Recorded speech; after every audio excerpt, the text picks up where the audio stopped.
Hi, welcome back. My name is Dr. Mary Ann Shepard, and I'm happy to bring you this information today. This is the third video in our 10th series, and we're talking about instructional assessment and instruction resources for children with more severe developmental disabilities. And so in this video, we're going to be talking about our resources that we have that aren't necessarily captured by the instructional curriculum. So I'm going to share with you 5 resources during this video. You can find a companion tool for this on our website at www.everydaybehaviors.com under our 10th series, and it's going to be titled Instructional Resources, okay? Or you can find it on our Facebook page if you're following along with our Facebook series. And so one of the resources that you can access is called the National Autism Center. The National Autism Center is a center that looks at evidence-based research and interventions for children with autism. And so a lot of times there's interventions and things that are out there that you may see or find, but how do we know if there's any research backing them? And so it's kind of like the What Works Clearinghouse, except it's specific for children with autism. And so it's at the nationalautismcenter.org. I specifically encourage you, if you're an educator, to look at the educator's manual. If you're a parent, I encourage you to look at the National Standards Report. So these are both excellent resources that they publish and update regularly on evidence-based practices when working with children with autism. Another resource that I encourage you to look at is Autism Speaks. Autism Speaks is one of the leading national advocacy organizations that we have for children with autism. They have a lot of resources on their page, but I encourage you as an educator or a parent to look at the toolkits. They have an IEP toolkit. They have other toolkits that you can utilize.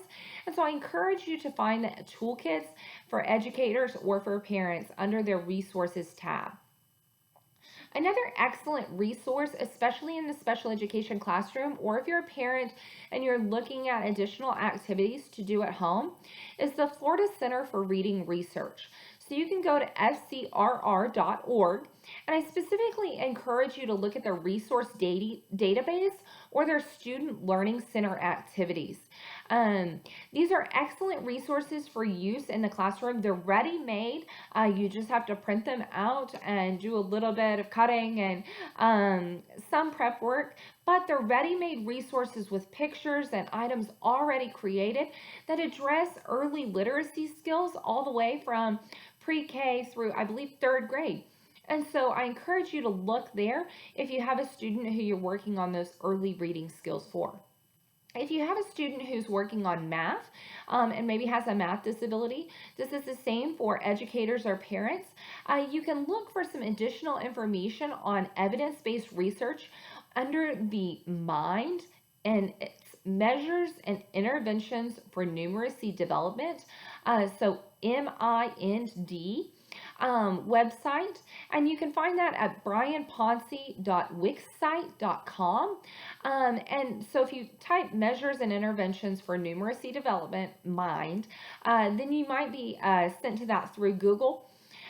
So I encourage you to check out their intervention resources, or you can also check out their Facts on Fire, which are probes or math worksheets that are specific to very specific skills, and they regenerate with new numbers every time. So it's a great place for math worksheets of varying levels. I also encourage you to obtain more training, whether you're working with severe and profound or autism, on a number of instructional strategies. And so you can find some additional training. All of these are going to be things that you'll want to talk to your school administrator or look into funding resources so that you can find that training. But you want to look into some additional instruction on discrete trial training.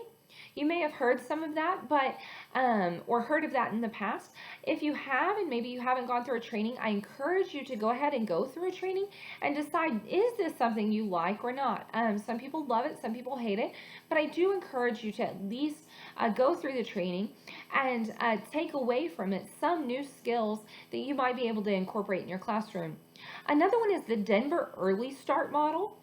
You can access training in the Denver Early Start Model by visiting their website online, or you can also order books and materials that can help give you some information and resources. Last, I encourage you to possibly get, especially if you're working with a child with autism, some training as a registered behavior technician or in applied behavior analysis.